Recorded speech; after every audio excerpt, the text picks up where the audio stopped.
In the quiet neighborhood of Buhari Estate, residents are buzzing with excitement over the installation of high-speed fiber optic cables by the National Information Communications Technology Infrastructure Backbone (NICTIB Phase 2), a Galaxy Backbone project under the supervision of the Federal Ministry of Communications and Digital Economy. Mohammed Nasir Bello, a forex trader and cryptocurrency dealer, eagerly anticipates the potential of this new infrastructure to revolutionize their lives. Bello believes that reliable and affordable broadband services will enable him and others in the community to scale up their trade, becoming more self-reliant and tapping into the lucrative $4.5 trillion digital economy market. I usually use the internet a lot because I'm a forex trader. I do cryptocurrency trade, so it will be very good. Yes, very useful.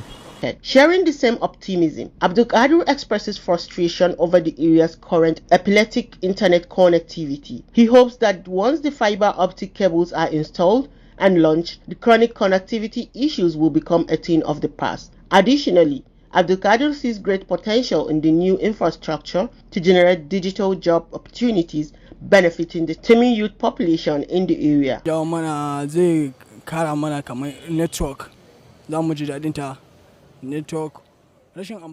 However, amidst the excitement and hope, Mustafa Suleiman, another resident, voices his disappointment with the lack of proper management of the ditches dug by the laborers during the cable installation process. Suleiman claims that this negligence has led to occasional flooding episodes, posing a threat to the safety of residents and even resulting in casualties.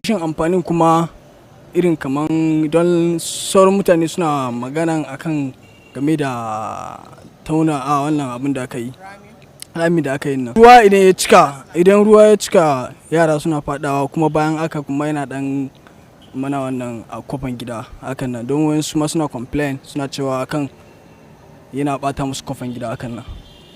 The Information Communication Technology Infrastructure Backbone (NICTIB Phase 2) is the continuation and expansion of the initial NICTIB Phase 1, which was implemented to address the need for improved network connectivity in Nigeria. It focuses on building a robust backbone network that connects major cities, towns, and rural areas, ensuring widespread coverage and improved internet connectivity. In January 2022, the federal government said it is targeting $40 billion private capital investment in digital infrastructure and facilitating the formation of up to $1 billion in private equity. The government estimates public investment of 150 billion naira according to National Development Plan 2021 to 2025. This follows increased average funding for technology startups from $57,000 in 2015 to $73,000 in 2020. These achievements were driven in part by the government's action to develop a favorable enabling environment.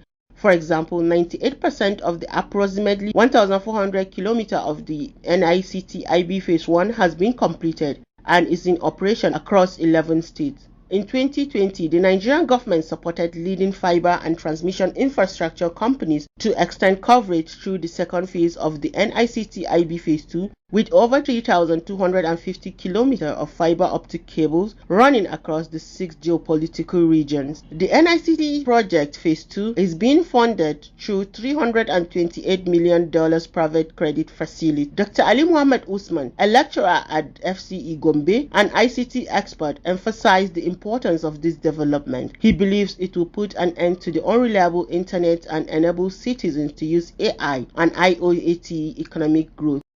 Actually, it can boost the national economy in several ways.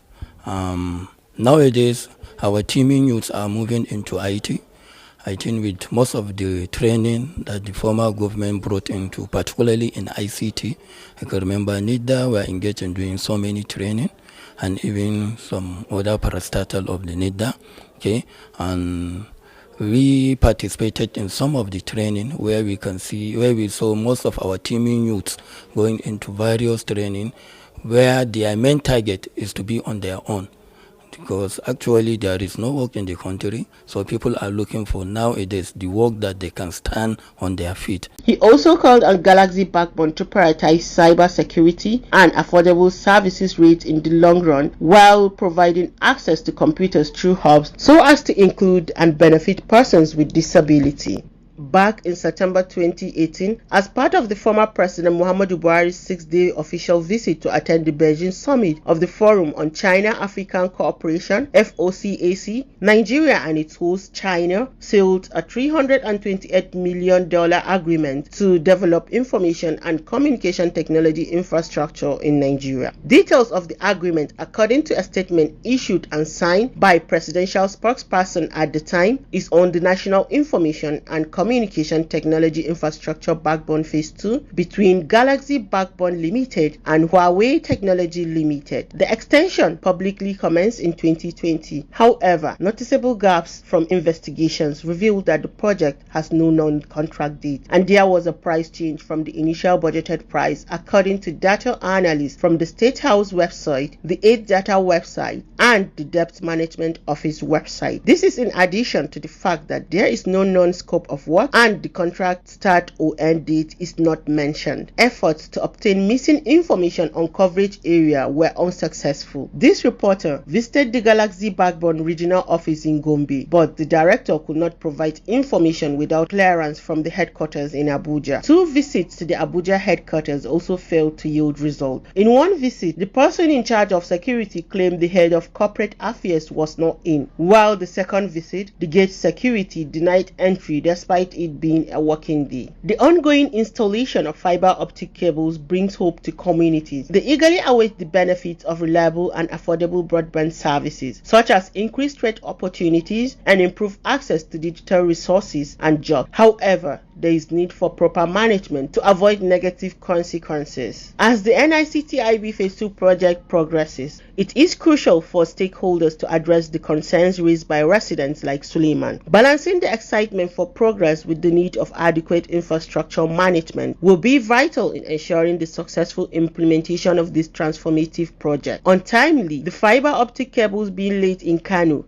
Gombe, Kaduna and beyond have the potential to shape the future of connectivity and digital empowerment for the entire nation. Khadija Ishaq Bowers reporting for Kamet.